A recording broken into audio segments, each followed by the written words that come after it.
The house doesn't belong to you anymore. It's time for the next generation to take over. That's why I sold it to my eldest son and his wife. His wife added, "That's right, hand over the house and get lost." My own son scoffed at me like I was some old, useless woman. His wife followed his lead, demanding that I leave immediately.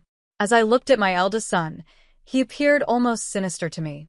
"Hey, are you even listening?" my daughter-in-law snapped. "This house isn't yours anymore.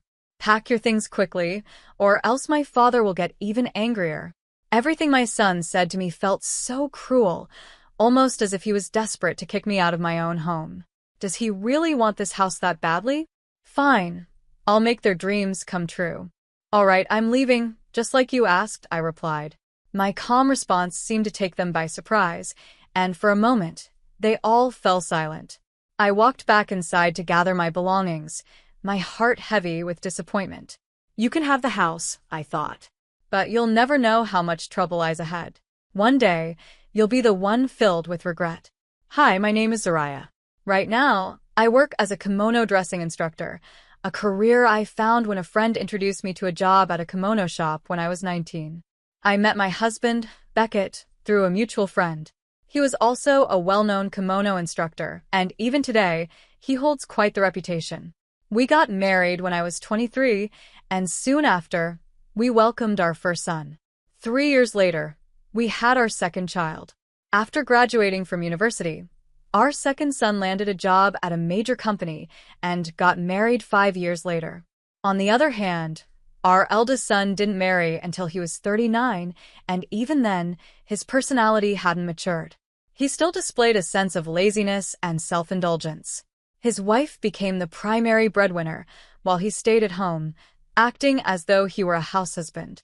I had thought that once our children were independent, my husband and I could finally enjoy some peace and quiet, but life didn't turn out that way. Our family had its fair share of problems. "Who told you to make this?" My husband's voice snapped me out of my thoughts one morning. "I've told you so many times, I want coffee in the morning," he barked. "But green tea is much healthier," I tried to reason, hoping to calm him down. "I don't care about that. I want coffee, not tea." "Do you not get that?" he shouted, clearly losing his temper.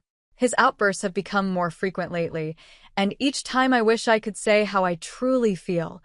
I don't want to live like this anymore. For 40 long years, I've often thought about leaving him, but something always held me back. There was a reason I stayed all these years. When my husband lost his job, it was me who worked tirelessly to support the family. With my savings, I built us a new house, this house. If I had left, he would have gotten the house, and I couldn't stand the thought of that. This home was built with my dreams in mind. From the moment the construction started, I made sure every detail, inside and out, reflected my wishes. I discussed everything with the contractors and made sure my husband had no say because I was the one paying for it. The house was completed after 6 months of hard work. While not everything was exactly as I wanted due to budget constraints, it was still almost perfect. However, it ended up costing more than I had expected, and I had to take out a larger mortgage than planned. Now, at my age, paying off that mortgage is difficult, but it's worth it because this house is my dream come true. I was lost in these thoughts when the intercom rang. "Just a moment," I said as I rushed to answer it. It was Aloan, my eldest son's wife. Aloan works hard to support their household since Wesley, my eldest, stays home. She's a capable woman, but with a sharp, aggressive side, especially towards me. "Is Wesley with you today?" I asked politely, but as usual, she ignored me. "Hello, Aloan, welcome." I greeted her anyway. "Please come inside." Aloan didn't respond, instead glancing around at the house. "This is my new home," I told her, feeling a mixture of pride and sadness. "Isn't it beautiful?" She gave a half-hearted smile. "It's quite nice. I wish I could live in a house like this." "You're always welcome here, Aloan," I said, though I meant it differently than what she would soon imply. My husband chimed in from behind me. "Actually, you can live with us, starting today." He said this playfully, but it was clear there was a deeper meaning behind his words. Aloan immediately brightened and leaned into my husband, acting almost like a spoiled child around him. Their relationship has always bothered me, and I couldn't help but wonder how long they've been this close. It made me sick to see them like this. "Get some tea and snacks for Lowen," my husband ordered, "and stop being so rude." I silently prepared the tea and sweets, handing them to Lowen. She started eating without even acknowledging me, no thank you, or even an itadikamasu, as one might expect. Not a word of gratitude left her mouth. After finishing her tea, she turned to my husband, saying only, "I'm heading back," before walking out without so much as a glance in my direction. Ever since she started coming by more frequently, I've noticed she always acts like this. It's exhausting to deal with, and I can't help but wonder why she keeps visiting. At first, my daughter-in-law Lowen only came by once a week, but over time, her visits increased. After 3 months, she was showing up almost every day. Oddly enough, she always came when I wasn't home. It left me wondering, what was the real reason behind her frequent visits? One day, I got a phone call. "Hello, Mom. It's been a while. How have you been?" The voice on the other end was familiar. "Grayson? Of course, I'm fine." "Yes, it has been a long time," I said with relief. It was my second son, Grayson, and unlike my eldest, he's responsible and hardworking. I'm so proud of him for always taking good care of his family. He's been busy with work, so we don't get to see each other often, but he checks in now and then. "So, how's everything going?" he asked. "How's the new house?"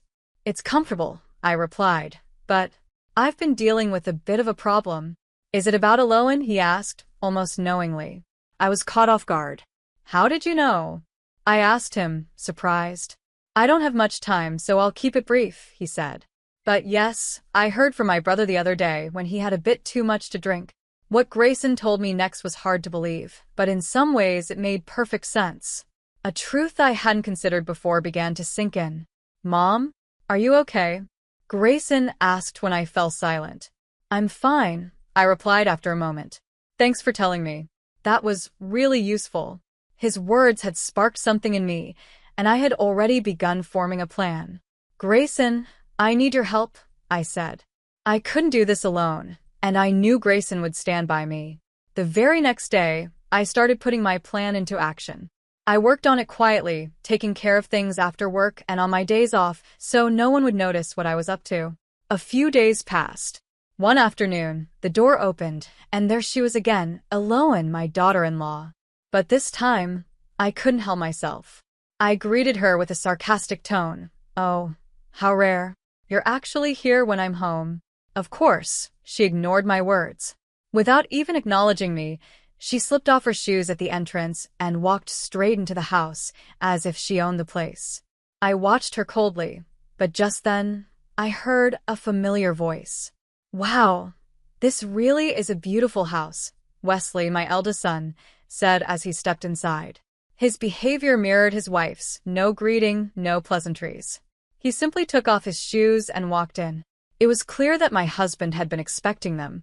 He came out of the living room with a smile on his face, like he had been waiting for their arrival. "I've been expecting you. Come on, this way," he said as he led them through the house. The three of them acted as if I didn't even exist. My home had an open kitchen that allowed me to see into the living room, so I stood there, watching silently as they all sat down. "This is such a fantastic place," Wesley said, glancing around. "I can already picture Lowen cooking in this kitchen." I overheard my husband giving them a tour of the house. "The bathroom and toilet are right here," he explained, leading them from room to room. I trailed behind them, careful to stay out of sight, my suspicion growing with every word they exchanged. As they moved upstairs, my doubts turned into a grim realization. I overheard my husband showing them the master bedroom. "This room has a great view, doesn't it?" he said. "It's spacious, and of course, there's an extra room over there too." "Wow," Lowen said, her eyes wide with excitement. "This house is perfect. So, when can we move in?" That was it. Grayson had been right all along. They had been planning this behind my back. They eventually made their way back to the living room, chatting happily, their excitement almost tangible. As soon as they sat down, my husband barked at me. "What are you doing just standing there? Be polite and bring some tea and snacks," he demanded, waving me off like I was some kind of servant. Before I could respond, Eloan chimed in, her voice dripping with condescension. "It's okay, Dad. We care about the elderly.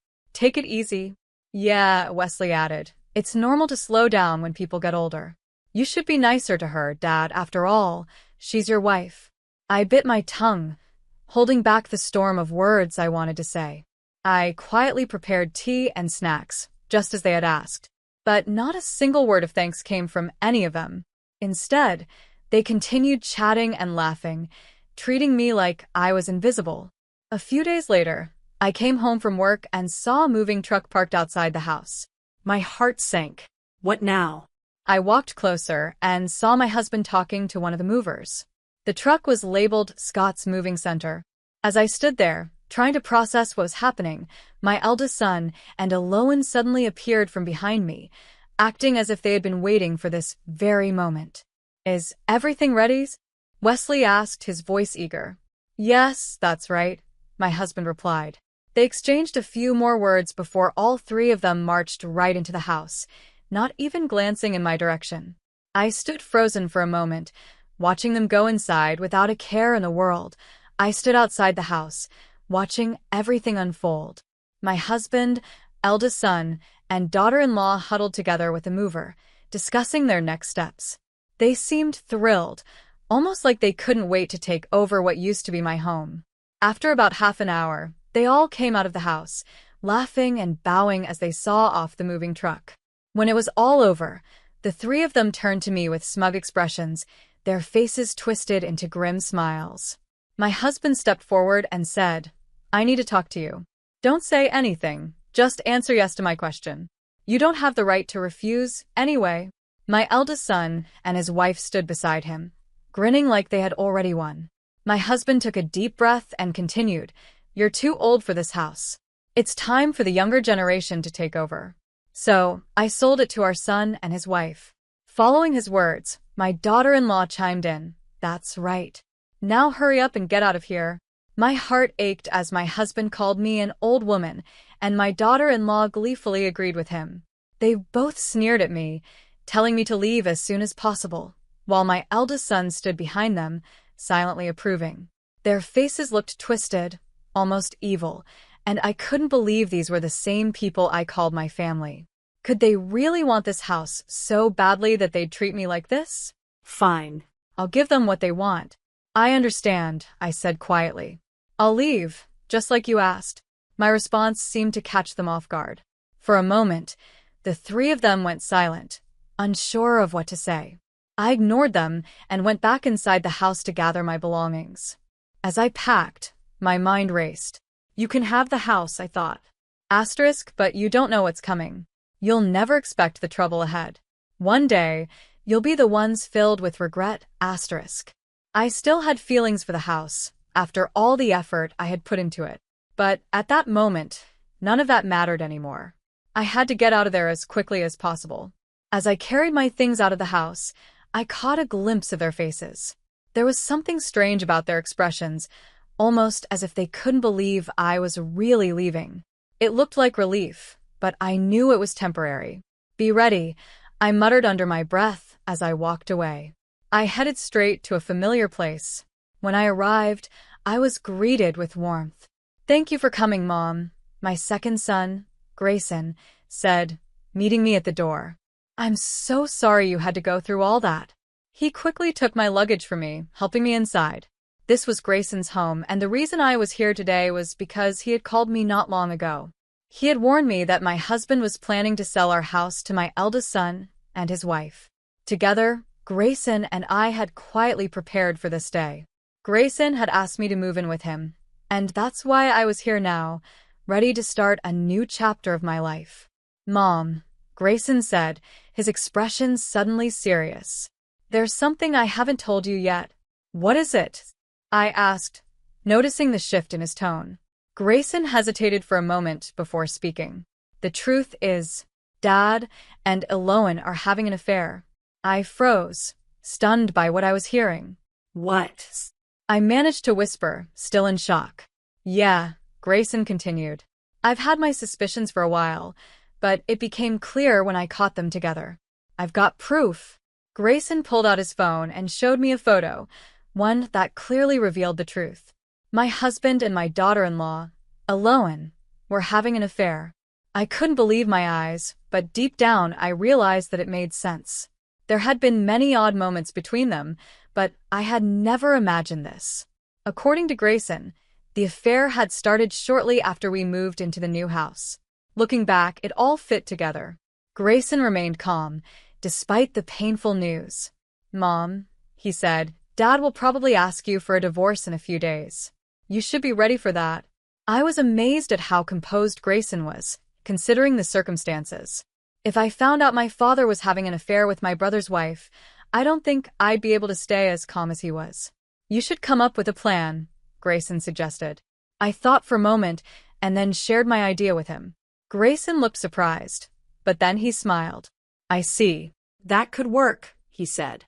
Sure enough, just a few days later, I got a phone call from my husband. "I've decided to divorce you," he said bluntly. "Sign the divorce papers today." "All right," I replied calmly. "I'll be there later." Everything was falling into place. I had already prepared for this moment, and now all that was left was a final confrontation. I texted Grayson to let him know, and his response was simple: "Good luck." When I arrived back at the house, my husband was waiting at the front door. As soon as he saw me, he hurried over, practically shoving the divorce papers into my hands. "Sign it now," he demanded, like he couldn't wait to be rid of me. I was tired of his behavior, but I kept my cool. I signed the papers, and he was overjoyed. Without wasting a second, he rushed off to the city office to submit them. Just like that, I was legally divorced from my husband. We agreed to discuss the division of property with a lawyer later, but for now, our conversation was over. When I got back to Grayson's house and told him about the divorce, he smiled and said, "Well, now we can just relax and wait." 2 months passed since I had left my old house, and though I was still adjusting to my new life, I knew that I had made the right choice. I received a call from my eldest son one day, and his voice was filled with panic. "I had no idea the monthly loan payment was 360,000 yen, he exclaimed, clearly stressed. I remained calm and responded, "I was the one paying that 360,000 yen each month. Why should I continue paying it now? I don't live there anymore, so the loan is your responsibility now, isn't it?" He didn't seem to understand what I was saying and kept pleading, "Please, do something for me. I can't handle this on my own. All I can say is that you're a grown man now, and you'll have to take care of yourself," I told him before hanging up the phone. Without hesitation, I deleted his number from my contacts. It was time to move on from the past. My second son, Grayson, had been standing beside me during the call, and he couldn't help but laugh. His laughter was contagious, and soon we were both laughing uncontrollably at the absurdity of the situation. The very next day, I came home from work to find my ex-husband, my eldest son, and his wife kneeling on the floor in my second son's living room, begging for money. "Please, lend us some money. We can't survive without financial help," they pleaded. "Grayson, please. We didn't know the loan payments were so high," Aloan wailed. I let out a long sigh. The sight of all three of them, groveling on the floor, was almost too much to handle. My ex-husband finally noticed me standing there and demanded, "Why are you here?" I smiled. "I've been living with Grayson and his family since I left that house." His face turned red with anger. He clearly hadn't expected me to be here, and it frustrated him. "Well, that doesn't matter. What's more important is when I'm going to get my share of the division of property," he snapped. I couldn't help but laugh internally. He had no idea what was coming. "We don't have any money," I said plainly. "Of course we do," he retorted. "When a couple divorces, they're supposed to divide the property." "Sure, but that only applies if you actually own the property," I explained, my tone sharp. "We don't have any property to divide." Even after all of this, my ex-husband still didn't understand what I was telling him. I had to break it down for him again, this time more carefully. "You've been unemployed for a long time," I said. "I paid for all of our living expenses and the mortgage for the house. I could barely cover the necessities, let alone save any money, especially since you spent whatever extra we had on yourself." It was only when I laid it out in such simple terms that the truth finally hit him. He stood there, stunned. unable to respond. "And one more thing," I added. "I'm going to ask for alimony, so you'd better be prepared for that." "Alimony," he stammered, his face turning pale. I wasn't finished. "I know about the affair with Aloan. Our son saw it, and even took pictures. He has all the evidence." Grayson pulled out his phone and showed my ex-husband the pictures he had taken. They clearly showed the inappropriate relationship between him and Aloan. My ex-husband looked lost, and he collapsed into a chair. Aloan, upon seeing the photos, burst into tears, sobbing uncontrollably. My eldest son, who had been standing by her side, grew angrier by the second. His hands shook with rage, while Aloan cried harder and harder. The whole scene was almost laughable, my ex-husband frozen in shock, my daughter-in-law wailing, and my eldest son trembling with fury. It was a ridiculous sight, and I couldn't help but see the humor in it all. Grayson, however, had had enough. He forcibly threw them out of the house and called the police, reporting that people were causing a disturbance outside. Within 10 minutes, the police arrived and quickly arrested my eldest son, who had started getting violent. Aloan, who was still sobbing and mumbling incoherently, was also taken into custody, as was my ex-husband, who remained in a daze. The three of them were escorted to the police station, where they spent the night. After they were released, they were forced to move into a tiny one-bedroom apartment. It wasn't long before the tension from their affair came to a head. My eldest son became verbally abusive, hurling insults at both his wife and my ex-husband. The guilt and stress took their toll on my ex-husband, and he eventually fell into a deep depression, unable to work anymore. Aloan, now burdened with taking care of both men, worked herself to the bone from morning until night. On top of everything else, she had to pay alimony to me, which made her life even harder. As for the new house, it was sold. They couldn't afford the mortgage, and selling was their only option. Meanwhile, I had cut all ties with my eldest son, Aloan, and my ex-husband. I would never see those three again, and I had no regrets about that decision. Since then, my life has taken a much better turn. My job as a kimono dresser has flourished, and I've even opened my own store. With things going so well, I've started planning to build my own house again. This time, I'm thinking of asking Grayson and his wife to live with me. I know that with them by my side, the three of us will finally have the happy life we deserve.